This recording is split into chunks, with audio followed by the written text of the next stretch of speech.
Bien-aimés frères et sœurs, que le Seigneur vous bénisse, où que tu sois, chez toi, au travail, partout dans le monde, que Dieu te bénisse. Aujourd'hui encore, nous allons méditer ensemble la parole de Dieu.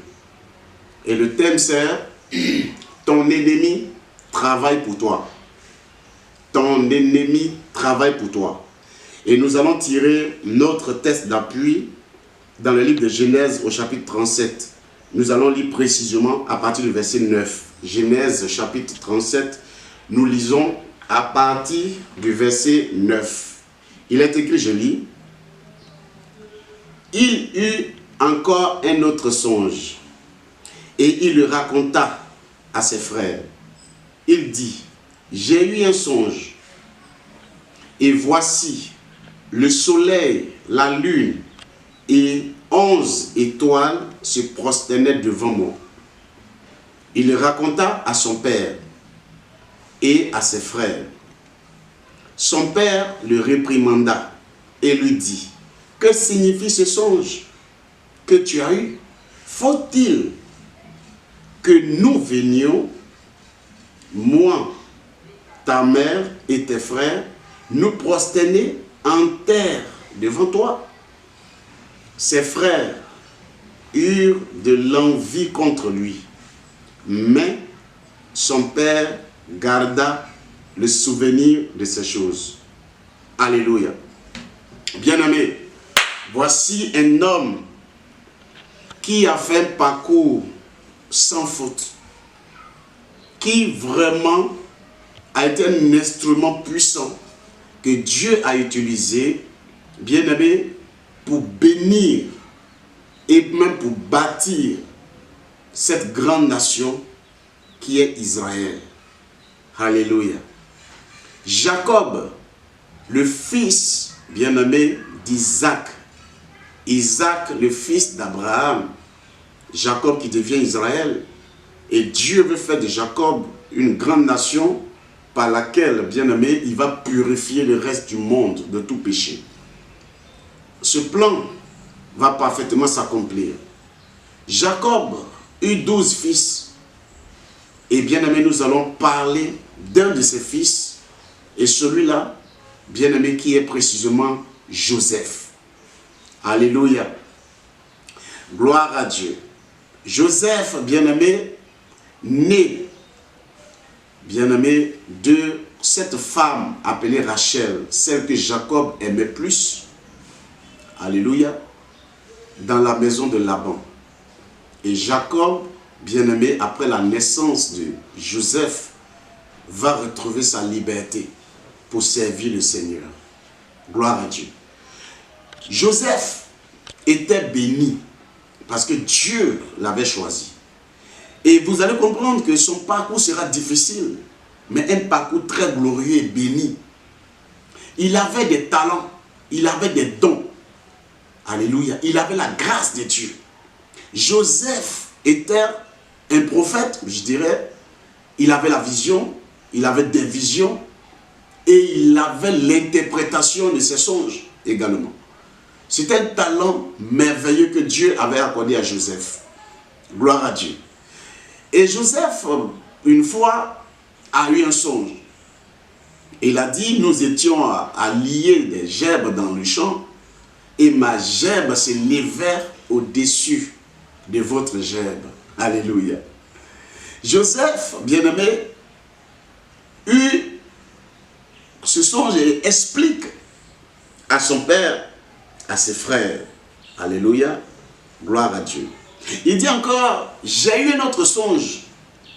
Et dans ce songe-là, j'ai vu 11 étoiles, la lune et le soleil se prosterner devant moi.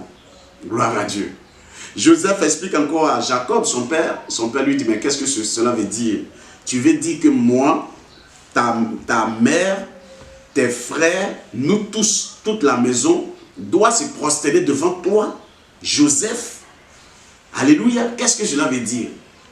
Mais la Bible dit que Jacob réprimanda Joseph. Il garda quand même le souvenir de cette vision. Gloire à Dieu. Ses frères aussi eurent de l'envie contre lui. Voilà, donc le problème va commencer. Ses frères sont remplis de jalousie contre Joseph à cause de ses songes, à cause de ses visions. Gloire à Dieu. Pas parce que Joseph est mauvais, pas parce qu'il est impoli, pas parce qu'il leur parle mal, pas parce qu'il a un comportement, qu'on appelle ça, un mauvais comportement. Mais ici plutôt, ils vont commencer à haïr Joseph à cause de la grâce de Dieu. Alléluia. Je vais vous dire une chose, bien aimé. Jacob envoie Joseph derrière ses frères, aller à la rencontre de ses frères qui étaient sortis depuis le matin pour aller faire paître le troupeau. Arrivé là-bas auprès de ses frères, un complot est établi contre lui. D'autres disent, tuons-le. D'autres disent, ne le tuons pas parce que c'est notre sang. Alléluia. Et d'un commun accord, ils vont décider de le vendre. Après avoir d'abord jeté Joseph dans le puits, le retirer du puits, ils ont décidé finalement de le vendre. Gloire à Dieu. Joseph fut vendu. Il est descendu, bien aimé, dans la direction de l'Égypte avec le marchand. Alléluia. Et arrivé en Égypte, Joseph sera vendu à un grand homme égyptien dans le gouvernement de Pharaon. Joseph sera esclave chez lui. Alléluia. Et la Bible dit que Dieu était avec Joseph. Amen. Dieu était avec Joseph. La maison de cet homme a commencé à prospérer. Au bout de quelques temps, encore la femme de Potiphar, bien-aimé, va porter envie sur Joseph. Ici, simplement, le diable, la sirène des eaux, qui est l'ennemi de plusieurs et de tous les enfants de Dieu, va manœuvrer pour vouloir déstabiliser Joseph. Alléluia. Plusieurs fois, il disait à Joseph, il faut coucher avec moi. Je te donnerai tout. Je ferai tout pour toi. Tu es un esclave. Je vais changer ta vie. Je vais changer ta destinée. Je vais t'accorder de grandes richesses. Alléluia. Mais la Bible dit que Joseph dit, dans cette maison, mon maître me fait confiance et il m'a tout confié. Il a tout remis entre mes mains. Comment pécherai-je contre mon maître et contre Dieu? Donc la crainte de Dieu qui dominait le cœur de Joseph, bien-aimé, l'a permis de résister à cette tentation et à cette, bien-aimé, opposition du diable qui vise simplement à le détruire.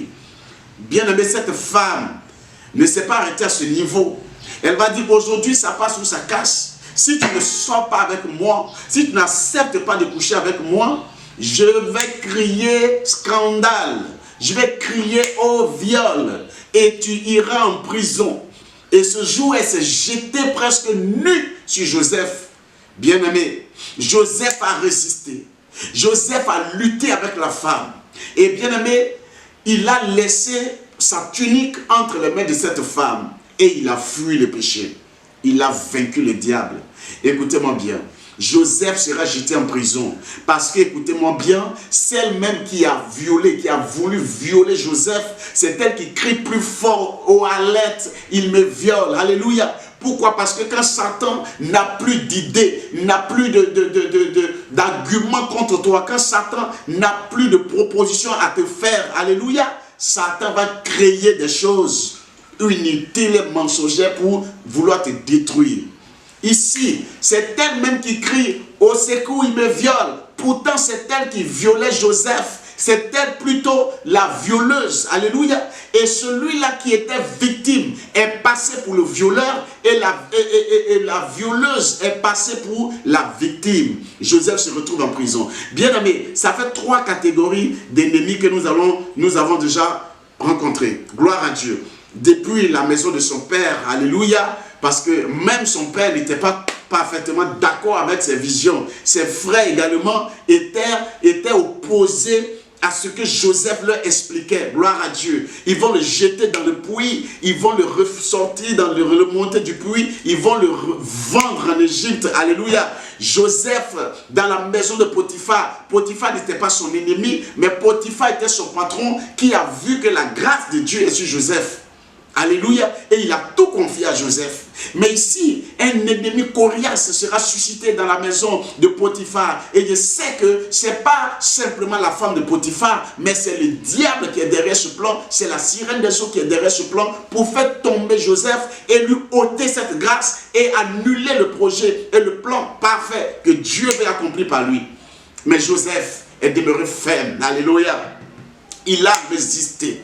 Je vais dire ce matin, frère et soeur, toi qui m'écoutes, ton ennemi ne travaille pas contre toi. En réalité, par la révélation de Dieu, il travaille pour toi. Pourquoi? Parce que le travail que ses ennemis vont entreprendre, gloire à Dieu, le travail que ses ennemis vont entreprendre. D'abord, quand Jacob dit, sors, va chercher tes frères, va à la rencontre de tes frères. Jacob ne dit pas dans une mauvaise intention, alléluia, mais Jacob qui est le père de Joseph, c'est lui-même qui met Joseph sur le chemin de sa destinée. Pourquoi? Parce que Joseph va sortir de sa maison, il va sortir de là comme ça, bien aimé, il ne reviendra plus jusqu'à ce que la gloire de Dieu soit manifestée dans sa vie. Il rencontre ses frères dans la broussaille. Ses frères vont vouloir le tuer, mais ça ne marchera pas. Pourquoi? Parce que la main de Dieu est sur lui. Écoute-moi bien, si la main de Dieu est sur ta vie, quels que soient les complots, quels que soient les manigances de Satan, ça n'aboutira pas. Au nom de Jésus de Nazareth, ils étaient plusieurs. Ils pouvaient l'étrangler, ils pouvaient le frapper, ils pouvaient le tuer, gloire à Dieu. Mais ici, Dieu n'a pas permis. Il y a un parmi ses frères qui dit non, c'est notre sang, c'est notre frère, ne le tuons pas. Vendons-le. Il a été vendu. Il a été vendu. Joseph va où? Il va dans la direction de sa gloire. Alléluia. Il va dans la direction de l'accomplissement de la parole de Dieu. Il ne va pas dans la direction de la mort. Il ne va pas dans la direction de l'échec. Il ne va pas dans la direction, bien aimé, de la misère. Parce que simplement ses ennemis veulent qu'il meure. Bien aimé, les ennemis sans le vouloir, sans le savoir, sont en train de mettre Joseph dans la direction de la gloire de Dieu, dans la direction de l'élévation, dans la direction de la bénédiction. Joseph va vers l'auteur. Il pense qu'il est devenu esclave. On ne le verra plus jamais. On va voir. Nous verrons. Bien aimé, que deviendront ses rêves, que deviendront ses songes. Le songeur, là, on va voir ce qu'il va devenir. Alléluia. Vous êtes en train de pousser le songeur, vous êtes en train de pousser Joseph à rentrer dans l'accomplissement de ses rêves, ce qui est devenu pour vous un problème. Et ses rêves s'accompliront. Alléluia. L'ennemi ne sait pas souvent dans quelle direction il te jette. L'ennemi ne sait pas souvent qu'est-ce qu'il fait. Mais en réalité, Dieu l'utilise pour toi. Dieu l'utilise l'ennemi, ton ennemi, l'ennemi de ta vie. Dieu l'utilise pour ta gloire. Gloire à Dieu. C'est pourquoi je dis, l'ennemi ne travaille pas contre toi, mais il travaille plutôt pour toi. Il ne travaille pas contre toi. Il pense qu'il travaille contre toi. Il pense qu'il cherche à te détruire. Il pense que réellement, il veut t'éteindre. En réalité, il ne veut pas t'éteindre. Alléluia. Pourquoi? Parce que Dieu utilise les mains de ton ennemi pour accomplir sa parfaite volonté dans ta vie. Il faut forcément qu'il y ait l'adversité. Il faut qu'il y ait l'opposition. Il faut qu'il y ait un combat. Mais ce combat sera mené par ce que Dieu va susciter comme ennemi à ta vie. Et ce sont ces ennemis qui vont te forger, qui vont te pousser, qui vont te jeter dans la chambre de la gloire de Dieu et dans le lieu très saint, sans le savoir. Gloire à Dieu. Ils ont vendu Joseph dans la direction de l'Égypte. Mais qu'est-ce qui va se passer? Est-ce que Joseph va mourir en Égypte? Non, il ne mourra pas en Égypte. En Égypte, là, bien aimé, Potiphar aimait bien Joseph, mais vous allez comprendre, sa femme va faire opposition. Joseph va lui résister. Joseph va lui résister. Joseph se retrouve en prison. Qui a jeté Joseph en prison? C'est la femme de Potiphar, qui est devenue ennemie de Joseph. Vous comprenez bien? Donc l'ennemi encore de Joseph va le jeter dans un endroit où il se dit que là c'est fini pour lui, il va mourir là-bas. Gloire à Dieu. Et dans la prison où l'ennemi l'a jeté, bien-aimé, tu n'as aucune idée de ce que Dieu veut faire. Même si l'ennemi veut te jeter dans la tombe deviendra un lieu de miracle pour toi. Si l'ennemi veut te jeter en prison, la prison deviendra un lieu de miracle pour toi. Si l'ennemi veut te mettre dans la maladie deviendra un lieu de miracle pour toi. Si l'ennemi veut te mettre dans la pauvreté deviendra un lieu de miracle pour toi. Quel que soit le plan de l'ennemi, Dieu utilisera son plan pour toi, pour ta restauration. Au nom de Jésus de Nazareth, dans la prison, il a la grâce de Dieu. Tous les prisonniers l'aiment. Les chefs de prison l'aiment. Bien aimé, Joseph commence à interpréter les songes des grands hommes de l'Égypte. C'est en prison que Joseph rencontre les grands hommes égyptiens. Bien aimé, La prison là, la femme de Potiphar pensait que c'était sa fin. Mais non, c'est là-bas qu'il va faire de véritables rencontres. Les rencontres avec des ministres, les rencontres avec des ambassadeurs, les rencontres avec des autorités égyptiennes. Et bien aimé, quelque chose se prépare pour Joseph dans la prison.